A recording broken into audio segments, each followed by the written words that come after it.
دیکھیں تورات کی اللہ نے تعریف پہلے بیان کی تھی، پھر اس کے بعد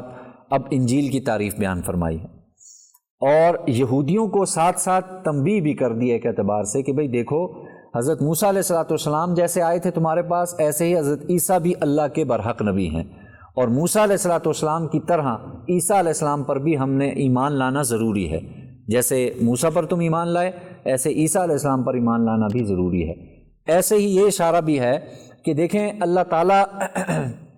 اس وقت تک، یہ ایک واضح ہو رہا ہے، اس بات سے وضاحت ہو رہی ہے، مفسرین فرماتے ہیں کہ اللہ تعالیٰ نئی کتاب اس وقت تک نازل نہیں فرماتے تھے کہ جب تک پرانی کتاب میں رد و بدل نہیں ہو جاتا۔ جیسے ہی پرانی کتاب میں رد و بدل شروع ہو گیا، انحراف شروع ہو گیا، اور اس کتاب کے معنی بدل دیے، اس کتاب کے الفاظ بدل دیے، اس کتاب کے احکامات بدل دیے، اللہ نے ایک نئی تورات میں جب بالکل میں نے کہا قانون تھا،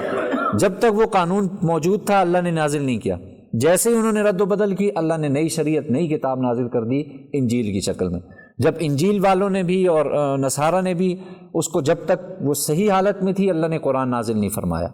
جیسے ہی انجیل میں رد و بدل شروع کر دیا، اس کے احکامات کو بدلنا شروع کر دیا، نبی علیہ السلام کا نام واضح طور پر لکھا تھا، اس پر وہ ہاتھ رکھ دیتے تھے اور یہ کہتے تھے کہ بھئی نہیں آپ کا نام یہاں پہ نہیں لکھا اور کوئی نبی نعوذ باللہ نہیں آئیں گے، اس قسم کی جب حرکتیں شروع کر دیں، اب اللہ تعالیٰ نے تقریباً 600 سال بعد